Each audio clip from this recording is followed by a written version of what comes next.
Merino ewe lamb buys. Look at the sap in those lambs, and a great percentage of lambs too. 216 on 167. Righto, for big frame ewes and sappy lambs like that, a quick turnover job. Right for those there in your form work, they're what, 180, 180, 175, 170, you start Spring stop. sale 170, on Thursday. 170, 170. Nick Byrne joins me. Nick, a funny sort of day that was marred by wind and dust, and not a lot of attention was. You had to work hard for your dollars today.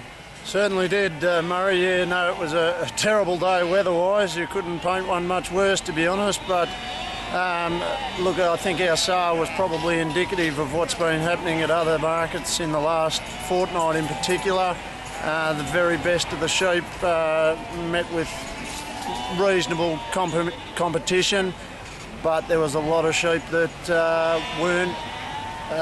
were very difficult to extract bids from somewhat of a smaller crowd that we would be used to here at our annual spring sale. Yeah, as the wind comes up again, Nick, you started on a line of 1.5-year-old ewes with a good percentage of lambs that put $184. You know, that was back on what you would expect, but a pretty reasonable result. Yeah, I was happy enough with that. It was only a limited number in the pen, which probably is always difficult to value those sort of numbers. The report from Bendigo on the mutton market today wasn't conducive to the rest of the market, and we saw that your unjoined crossbred ewes really struggled, and the best of those was in around that $130 mark. Yeah, I think most of your unjoined crossbred ewes, most of them traded sort of between 110 and 130 to perhaps 40 being the top end of them.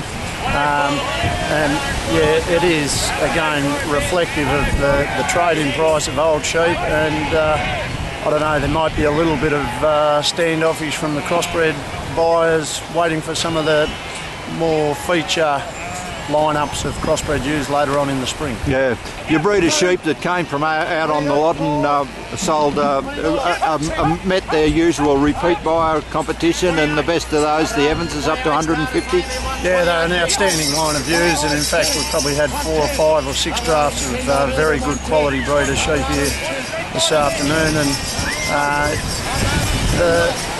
the market, which has been the case now for a while, it's a little bit volatile, I suppose would be the best way to put it.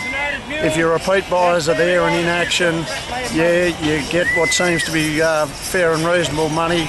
If there's something that somebody doesn't quite like about them, whether it be the number of sheep in the pen or what, it's pretty tough going. Yeah, when you got on to some of your older ewes, there was good inquiry for those. They were big solid ewes, and plenty of them sold between that $65 and $78 to $80.